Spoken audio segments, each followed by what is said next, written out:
మిత్రులకు షేబ్లాస్లకు నమస్కారం. నేను గుట్ల జగదీష్, సామాజికవేత్త. మిత్రులారా, ఈరోజు ఏ వీడియోతో వచ్చానో మీరే గెస్ చేయండి. ఒక్కొక్కరిని కాదు షేర్ ఖాన్, యావత్ హిందూ సమాజాన్ని పంపించండి, నేను మాత్రం దర్గాకు వెళ్తా. కరెక్ట్ అండి. రామ్ చరణ్ గారి గురించి నేను ఈరోజు వీడియో చేస్తున్నాను. అయితే నేను రామ్ చరణ్ గారిని తప్పు పట్టాలని అనుకోవట్లేదు, ఎందుకంటే తప్పు ఆయనది కాదు. అంటే ఆయన ఏదో సెలబ్రిటీ అని చెప్పి ఆయన గురించి తప్పు మాట్లాడితే తప్పుంటే తప్పు అంటారు. కానీ ఇక్కడ ఆయనకి ఎన్నొత్తుళ్ళు ఉన్నాయొచ్చు. ఇప్పుడు ఏఆర్ రెహమాన్ గారు పేరు ఆయన బయటికి పెట్టిండు, ఎందుకంటే ఏఆర్ రెహమాన్ గారు ఓ ముస్లిం కాబట్టి. కానీ ఆయన ఇంకెంతమంది ఉన్నారు? ఎందుకంటే మనం గత 5 సంవత్సరాల నుంచి చూస్తున్నట్టయితే ఈ ఫిలిం ఇండస్ట్రీలో ఒక విధమైనటువంటి సనాతన ధర్మ వ్యతిరేకులు బయటికి రావడం జరుగుతుంది. మొన్ననే ఒక డైరెక్టరు, పోగిరి డైరెక్టరు, మనని ప్రేమగా హిందువులను అందరినీ కలిపి ఏమన్నాడు తెలుసా? మా దర్శోదన్, మనం యూట్యూబ్లో ఉంటుంది అది. అట్లా మనని హిందూ ధర్మం మీద కానీ హిందూ కల్చర్ మీద కానీ ఈ మధ్య చాలా ప్లానింగ్స్ జరుగుతున్నాయి. అసలు ఎందుకు జరుగుతున్నాయి ప్లానింగ్స్? ఎవరు చేస్తున్నారు? ఫిలిం ఇండస్ట్రీలో ఎంతమంది ఉన్నారు అంటే మనకు తెలుసు. స్టాలిన్ సనాతన ధర్మం గురించి వ్యతిరేకంగా మాట్లాడటము, అలాగే నేను మోనార్కుని, నన్నెవరో మోసం చేయలేరు, మీ బాబా ఏమో సనాతన ధర్మం గురించి మాట్లాడుతుంటే నువ్వు మాత్రం సెక్యులర్ గా ఉండాలి, ఫ్యామిలీలో ఎవరొకరు ఉండాలి అంటే ఈ వాళ్ళు ఖచ్చితంగా చేసిరని నేను చెప్పట్లేదు. కాకపోతే ఇది జరుగుతుంది.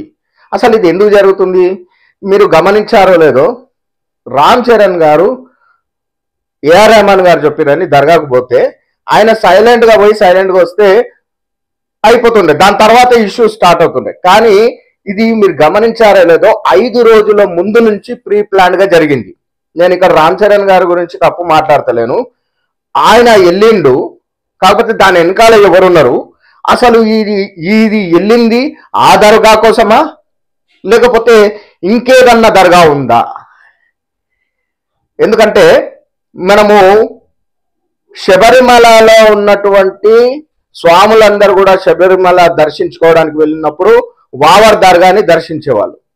కానీ లాస్ట్ ఇయర్ ఏమైందంటే ఈ వావర్ దర్గాని చాలా మంది విస్మరించి ఆ దర్గాకి వెళ్ళలేదు. ఎందుకంటే హిందూ ఆర్గనైజేషన్స్ మొత్తం కూడా హిందువుల్ని జాగృతం చేసి మనం కేవలము ఈ అయ్యప్ప స్వామిని దర్శనం చేసుకోవాలి, ఇట్లా చనిపోయిన శవాల దగ్గరికి కానీ చనిపోయిన ఈ సమాధులని కూడా దర్శించొద్దు అని చెప్పి చాలా అవేర్నెస్ తేవడం జరిగింది. దాంతో ఈ వావర్ దర్గా ఏదైతుందో అది వెలవెలబోయింది.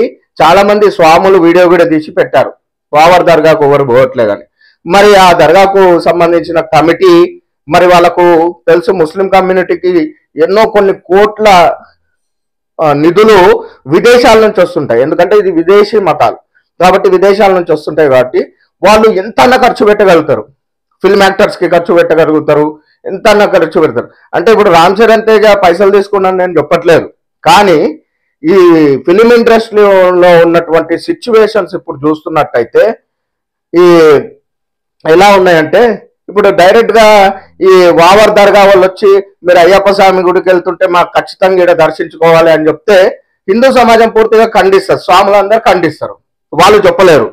మరి వావర్ దర్గాకు ఇన్కమ్ ఎట్లా, సోర్స్ ఎట్లా? కొన్ని కోట్లు నష్టపోతున్నారు కదా, మరి అది ఎట్లా రాబట్టుకోవాలి అంటే ఇక ఈ ఫిలిం అంటే నేను ఒక చిన్న ఎగ్జాంపుల్ చెప్తా. చాలా మంది నాస్తికులు జిమ్మికులు చేస్తుంటారు. ఏంటంటే ఈ మంత్రతంత్రాలు ఏం లేవు అంటే మూఢనమ్మకాలకు నేను కూడా వ్యతిరేకున్నే, అయితే ఏం లేవు అని చెప్పి ఒక చిన్న నాస్తికుడు పోయి ఒక 3 తోవలలో ఉన్నటువంటి నిమ్మకాయలు తీసుకొని ఇగో మంత్రతంత్రాలు ఏం లేవు, మంత్రించిన నిమ్మకాయల్ని తాగుతున్నా అని చెప్పి, లేకపోతే మంత్రించిన కొబ్బరికాయని తాగుతున్నా అని చెప్పి జిమ్మికులు చేస్తుంటారు. అట్లా చేసినప్పుడు అది ఎంతమందికి రీచ్ అవుతుంది? ఒక 1000 మందికి రీచ్ అవుతుంది, 10,000 మందికి రీచ్ అవుతుంది. అతనికన్నా ఒక పెద్ద నాస్తికుడు చేస్తే 10,000 మందికి రీచ్ అవుతుంది, 1,00,000 మందికి రీచ్ అవుతుంది. ఆయన కన్నా పెద్ద నాస్తికుడు అంటే ఒక సెలబ్రిటీ చేసిరు అనుకోండి, ఒక ప్రకాష్ రాజ్ లాంటి సెలబ్రిటీ అట్లాంటి పని చేసిండు అనుకోండి, అది దేశవ్యాప్తంగా ఒక చర్చ జరుగుతుంది.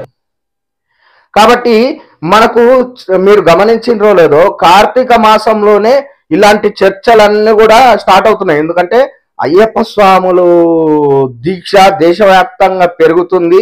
హిందూ సనాతన ధర్మం కానీ హిందూ ధర్మం కానీ పెరుగుతుంది. దాన్ని ఆటంకపరచడానికి కొన్ని దుష్టశక్తులు ప్రయత్నిస్తున్నాయని మనకు అందరికీ తెలుసు. కాబట్టి మనకు ఇలాంటి సమయంలోనే లాస్ట్ టైం కూడా చూస్తే ఇలాంటి సమయంలోనే అంటే ఇప్పుడు సైలెంట్ గా మొన్నటిదాకా ఒక ఇది సిచ్యువేషన్ జరిగి వారం రోజులు అవుతుంది. ఒక 5 రోజుల నుంచి రామ్ చరణ్ తేజ దర్గాకు పోతున్నామని 5 రోజుల ముందు నుంచే ప్రచారం జరుగుతుంది. ఆయన ఛానల్లో ప్రచారం జరుగుతుందా లేకపోతే ఇంకో ఛానల్, అది ఎట్లా బయటకు వచ్చింది అనేది, ఎక్కడి నుంచి వచ్చింది అనేది తెలుసుకోవాలి. కానీ అది బయటికి వచ్చి ప్రచారం అయితే జరిగింది. 5 రోజులు ఘనంగా ప్రచారం జరిగింది. హిందూ సమాజం మొత్తం వద్దని చెప్తున్నా కానీ రామ్ చరణ్ తేజ ఎవ్వరు మాట వినకుండా వెళ్ళిండు. అంటే ఆయన అంటే చాలా మంది సపోర్ట్ చేశారు ఆయనకు. ఈ ఫిలిం ఇండస్ట్రీలో ఉన్నటువంటి నాస్తికులు కావచ్చు, లేకపోతే హిందూ వ్యతిరేకులు కావచ్చు, ఆయన అండదండగా ఉండొచ్చు. వాళ్ళు మభ్యపెట్టడం వల్ల ఈయన కూడా వీళ్ళ సీనియర్లు కాబట్టి వాళ్ళందరూ సీనియర్లు కాబట్టి ఈయన ఎల్లుండొచ్చు. అయితే ఈ 5 రోజుల నుంచి ప్రచారం జరిగింది, ఇంత పెద్ద ఇష్యూగా మారింది. ఆ 5 రోజుల కన్నా ముందు ఎట్లుండే సమాజంలో, సోషల్ మీడియాలో ప్రశాంతంగా ఉండే. ఈ ప్రశాంతమైన వాతావరణంలో ఈ వావర్ మస్జిద్ గురించి, వావర్ దర్గా గురించి, అయ్యప్ప స్వామి దేవాలయానికి పోయేటప్పుడు వావర్ గురించి చర్చ రావాలంటే ఏం చేయాలి, ఎవరు చేయాలి? కాబట్టి ఇలాంటి వాదన జరిగేలాగా చేసిరని నేను అనుకుంటున్నా. ఎందుకంటే ఉపాసన గారి గిడ రామ్ చరణ్ గారి పోస్ట్ పెట్టిరు దర్గాకు పోయిండు అని చెప్పి. కింద మన హిందూ సోదరులు అడిగారు ఏమని, మేడం మరి రామ్ చరణ్ గారు అయ్యప్ప స్వామి దీక్ష అయిన తర్వాత దర్గాకు పోతే ఎవరికి అభ్యంతరం ఉండేది కాదు, ఆయన అయ్యప్ప స్వామి దీక్షలో ఆ దర్గాని దర్శించడమే మాకు అభ్యంతరం అంటే, ఆమె ఎవరు పోస్ట్ పెట్టిందో తెలుసా?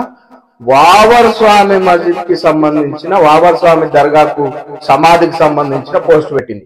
ఇదిగోండి చూడండి, అయ్యప్ప స్వామి దగ్గరికి వెళ్ళేటప్పుడు ఈ సమాధిని, శవాన్ని దర్శించుకునే ఆచారం ఉన్నది అని చెప్పి పెట్టింది.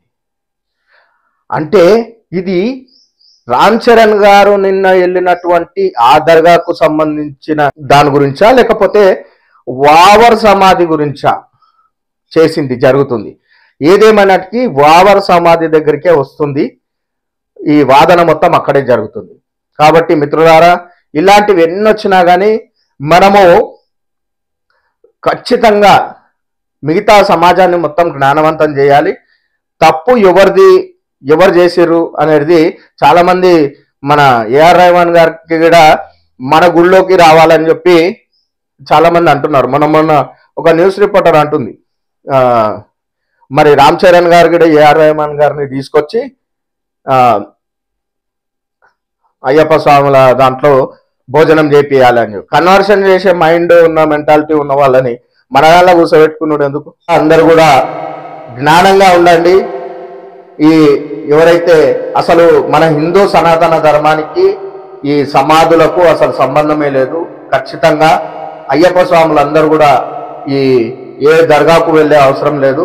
మీరు అయ్యప్ప స్వామిని దర్శించుకోండి. నమస్కారం. నేను గుడ్ల జగదీష్, సామాజికవేత్త. ధన్యవాదాలు.